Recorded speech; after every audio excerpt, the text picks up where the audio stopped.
Hello YouTubers, this is Drea with Journey Mind Body Spirit, the Hebrew Vegan, and my last video, apparently I thought I can pause and redo or continue the video, but it stopped and I had to upload the video, so sorry about that. And please, if you like what I'm talking about on my channel, like, subscribe, comment, and share. Let me know if you have any advice or if you have any questions of anything that I talk about. So this is going to be a video updating on the Ladybug release and showing the plants that I have acclimated for outside or are working on it. So right now, well, I live in Sacramento, California, and basically our weather, one day it wants to rain, the next day it's in the 80s. So these plants don't know what to do. So once it's been about 2 months, I've been trying to get these plants outside, and it starts raining by the time I'm almost there. So a lot of these are little bell peppers. The ones in these little cups, I started from seed. The ones and the bigger ones, those ones I bought at Home Depot. Just because, I wanted to make sure that I had a head start. And they've done pretty well, both sides.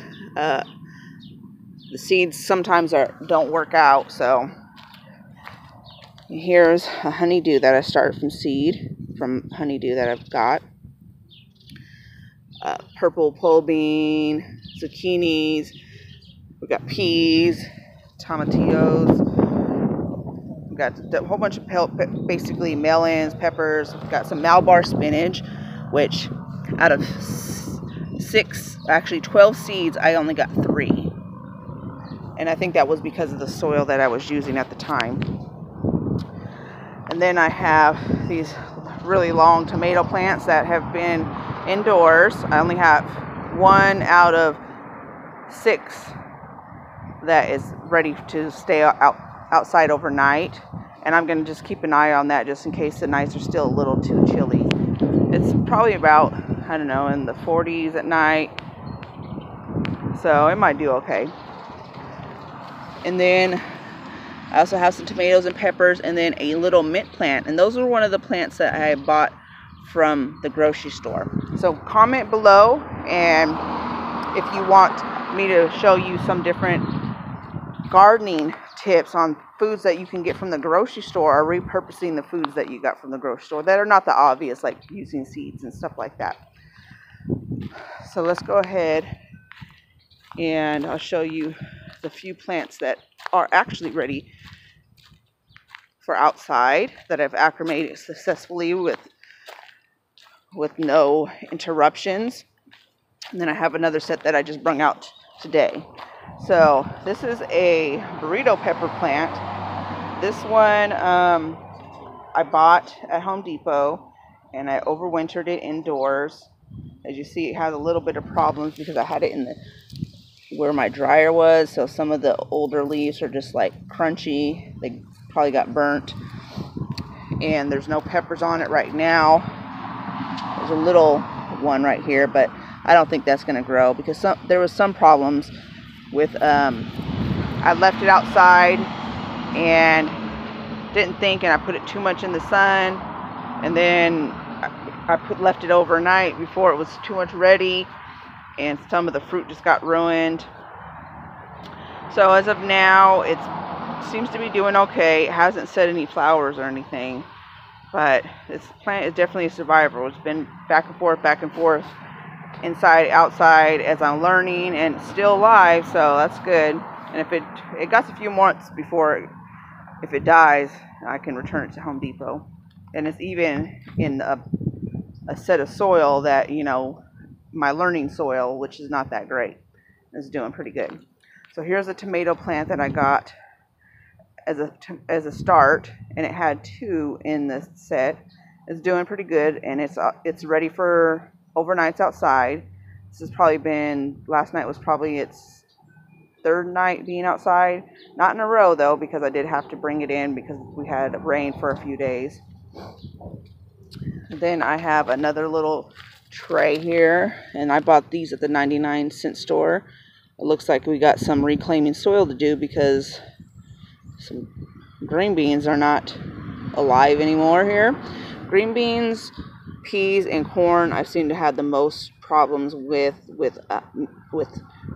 starting them indoors. So let me know if you've had any success with those and what you did that I'm not doing. I don't have my grow lights up, so I don't know if that's a factor. So I'm just going to go ahead and direct seed some stuff. But I'll show you in a minute. I have some squirrel issues, so that's why I try to do my seeds indoors. This, I believe, is a zucchini and another zucchini. We have a little sugar pumpkin. And I have 2 of my avocado trees that I started from seed. So comment below and let me know if you want me to do a video on how to start avocado trees from seed. I've kind of, went through my trial and error and I got it down pretty good now. We have another little zucchini that I took care of the side. I'm going to come out here and get some tape.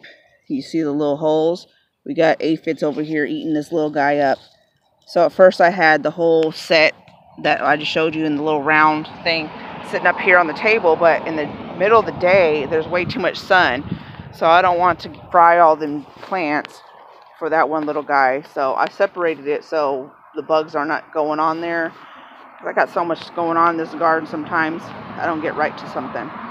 So I got a late set of cilantro that's starting to sprout here. And some tomatoes that I started from seed in here just to see how they go. And I didn't have to acclimate these to outdoors because I sowed them and just left them out here and they got a couple sprouts. And I think there was only a few that I did, so it was pretty successful on germination. See, look at these little holes. This was where I had my large tomato plant that I tried to overwinter, and it almost made it. And then there was 1 week of really cold weather and I was covering and doing everything and it croaked. So you see the little holes, that's the squirrels. It's not winter anymore, so they're basically going in there and hiding their food from each other. Oh my goodness.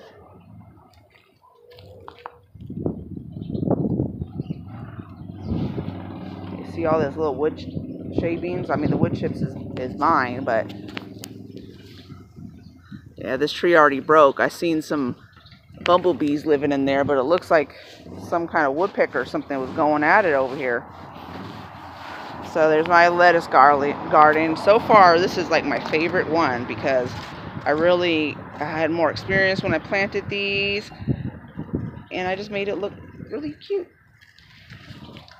And I planted a lot closer, as you see, than these. And see, these are some red kale that I had planted when I first started. And afterwards, I learned that, the peat pots and that kind of stuff, it does not work. So I had a bunch of those little peat pots. And I even ripped a hole in the bottom. But it just really restricts these guys. So they didn't get to grow that big. And then they already had to go to seed. So I got a couple little leaves, but it's not enough to really do anything. You throw it in your soup. That's about it.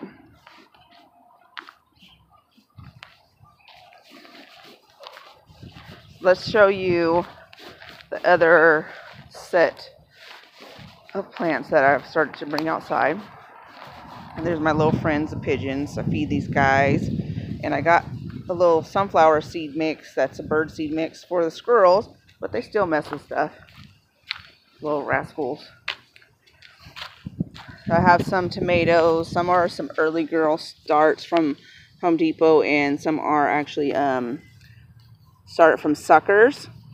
And comment below if you want me to do a video on how to multiply your one plant of tomato by using the suckers. And I think this is a honeydew also. So these ones, this is their first day coming outside. They're going to come back in. But I got them over here where there's not much wind because I haven't even got a chance to really give them something to stabilize themselves, and they'll just crack right in half.